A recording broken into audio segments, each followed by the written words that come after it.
Hello, I'm Jonathan from Boom Instructor Training, and on this video I will be giving you some advice on how to choose a driving school if you would like to apply for a trainee license. Before you attempt your Part 3 test, it is important that you get some practice teaching pupils, and one of the ways of doing this is to use a trainee license and be sponsored and supervised by a driving school or an ADI. However, it is important to appreciate that you do not have to do this. You can practice teaching pupils independently and you can teach for free. And if you do this, then you will avoid the expense and commitment associated with using a trainee license. So do bear that in mind. However, I do appreciate that a lot of you watching this would like to apply for a trainee license, and if that's the case, that's of course absolutely fine. It's a good idea to use a trainee license, providing you do so thoughtfully and carefully. So you just need to put some thought into it and don't just jump in without thinking it through. Now, either way, whether you practice teaching pupils for free or you go down the route of applying for a trainee license, either way, my Part 3 video tutorials will be very helpful for you. And you can find these on my website. There's a link in the description and in the top comment. So I'm going to start giving you some advice now then to help you choose a driving school to sponsor you when using a trainee license. And the advice that I am giving you is based on over 25 years experience as an ADI. I've been training PDIs for over 20 years. I've trained loads of people to become driving instructors, and I have a lot of experience running a multiple car driving school. So the advice I'm giving you is based on a lot of knowledge and experience, and I have no agenda when I give you this advice. I am giving you this advice in your best interest. I won't be asking you to sign a contract with me. I won't be trying to lease you a car. I won't be trying to sell you a weekly franchise fee, nothing like that. Okay, so the advice that I'm giving you is in your best interest.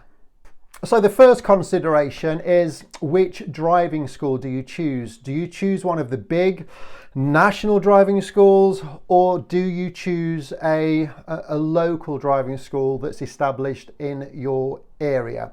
Well, my advice would be to go for a local driving school in your area with a good reputation.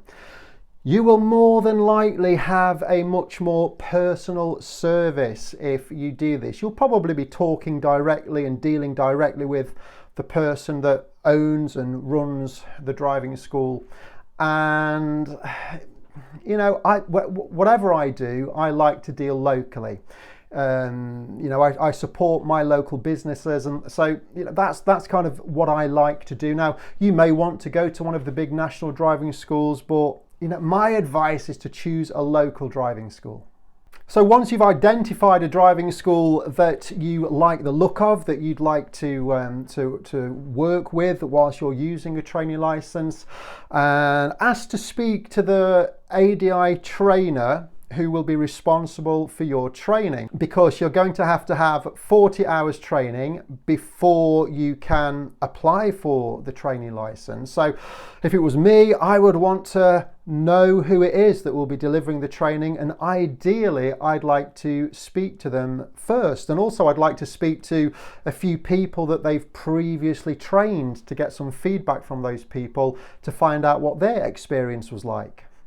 Also, before you attempt your Part 3 test, you will need an additional 20 hours training, or you will need to be supervised on 20% of your lessons. Well, it's very unlikely that anybody's going to have the time to supervise you throughout 20% of your lessons. So in almost all of the cases, PDIs will have or should have an additional 20 hours training. So find this out. Find out what will this training be like? Is it 20 hours in-car training? Is it 5 hours in-car training, 15 hours in a classroom, or 15 hours online? How much will this extra training cost? Is it included in the original price paid for the training, or will you have to pay extra for this? Also, find out what level of support that you will have whilst using the trainee license. Unfortunately, I speak to loads of PDIs every week that are struggling using the PDI license because they're just left to their own devices. They're really getting no support, no supervision, and they're just floundering. They feel overwhelmed and they're struggling.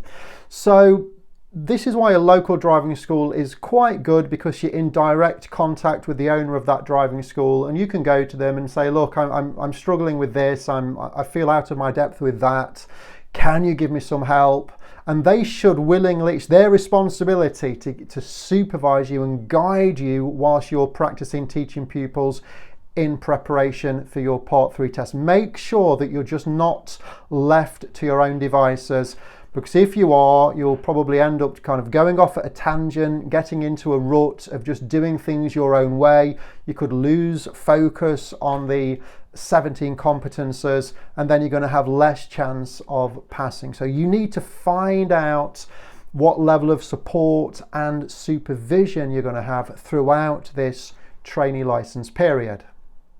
If you fail your first attempt of the Part 3 test, you'll need an additional 5 hours training before your second attempt of the Part 3 test.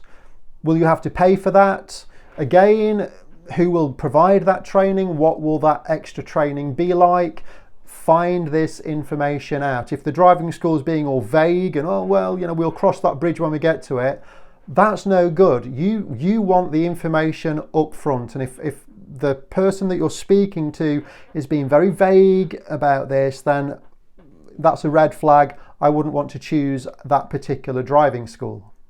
Okay, so the next piece of advice that I'm going to give you, and you've probably heard me say this before if you've watched my previous videos, do not sign a contract which you cannot get out of if you change your mind, and certainly do not sign a long contract, a 12-month contract, a 24-month contract, a 2-year contract. If a driving school is asking you to sign a long contract that's locking you into an agreement, that's a red flag. Do not choose that driving school. You're not even qualified at this point. You're just on a trainee license. You're just training. You're just trying to qualify. Why are they locking you into a contract? Do not sign a contract at this stage. Or if you decide to sign a contract, it needs to be reasonable. In other words, if you change your mind, you can get out of that contract. And if there is a notice period, it should only be maybe 2 or 4 weeks notice. That's reasonable for you to walk away from that driving school if it isn't working out. Be careful. So many PDIs just without really thinking, just sign a contract because the person seems nice that they've spoke to, and they don't realize they've locked themselves into something that they cannot get out of. So avoid doing that.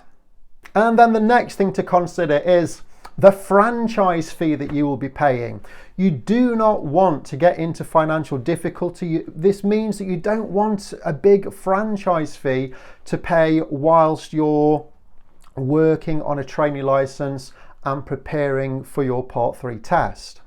And this is one of the benefits of choosing a smaller local driving school. The franchise fee that they charge will probably be a lot less than a national driving school. The big driving schools have to charge more expensive franchise fees because they've got directors' salaries, staff costs, call centres, marketing costs, all of these overheads to pay out that a small local driving school simply won't have.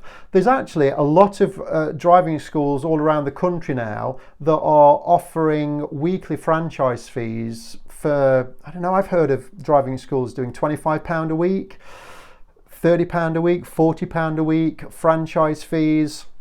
And this is perfect when you're using a trainee license. The last thing you want is a big financial responsibility of having to pay out an expensive weekly franchise fee when you're not even qualified. You're just training at this point. You're just preparing yourself for the Part 3 test. You don't want to feel a lot of stress and pressure of having to find a big sum of money each week to pay for an expensive franchise fee. So choose a cost-effective franchise.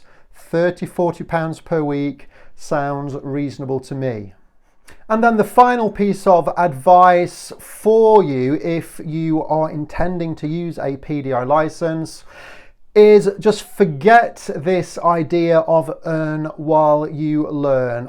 It's just a crazy thing that pretty much everybody else in this industry pushes. Earn while you learn, earn while you learn.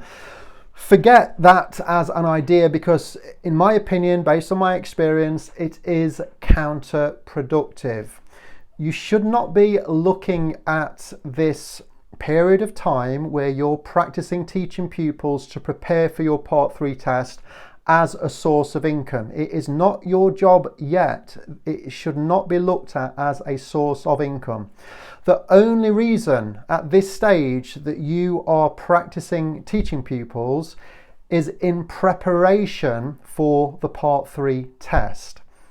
And you don't need to get hundreds and hundreds of hours of practice to prepare for the Part 3 test. The Part 3 test is a test of competence, not a test of experience, okay? So between 20 to 40 hours practice is sufficient before you attempt your Part 3 test.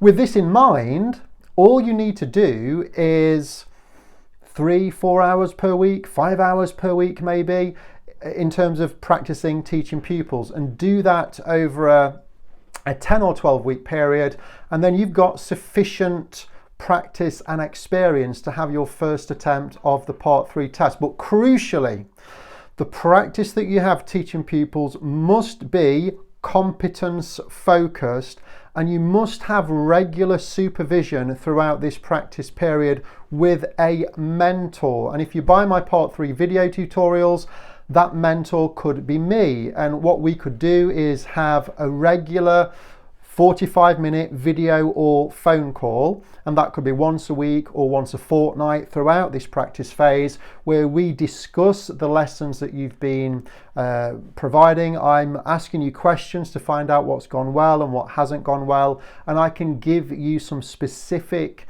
feedback and advice to keep you on track and keep your learning moving forwards. Now, whether I am your mentor or whether you have a different ADI trainer as your mentor, it's really important that throughout this practice phase, and if you're using a training license, you have regular contact with a mentor that can give you help and guidance and advice and feedback whilst you're practicing teaching pupils. If you're just left to your own devices, then you've got less chance of passing. If you have a good mentor that's there with you to help you prepare for your Part 3 test, running alongside you practicing teaching pupils, then you're going to significantly increase your chances of passing the Part 3 test. And check out my previous YouTube videos, because I've got a video called the Earn While You Learn Trap and another video identifying how a trainee license can go wrong in some circumstances for some people. So watch those videos, because there are pitfalls for PDIs when using a trainee license. So educate yourself and be informed about the pitfalls so you can do your best to avoid those pitfalls. So hopefully the information on this video will help you wisely choose a driving school so you can apply for a pink badge. If you found the advice on this video helpful, let me know in the comments. But hey, it's only advice. As with any advice, take it or leave it. I'm just trying to help you. And if I've missed anything on this video, if anybody can think of any other advice for PDIs when choosing a driving school, then put it in the comments if I've forgot to mention anything.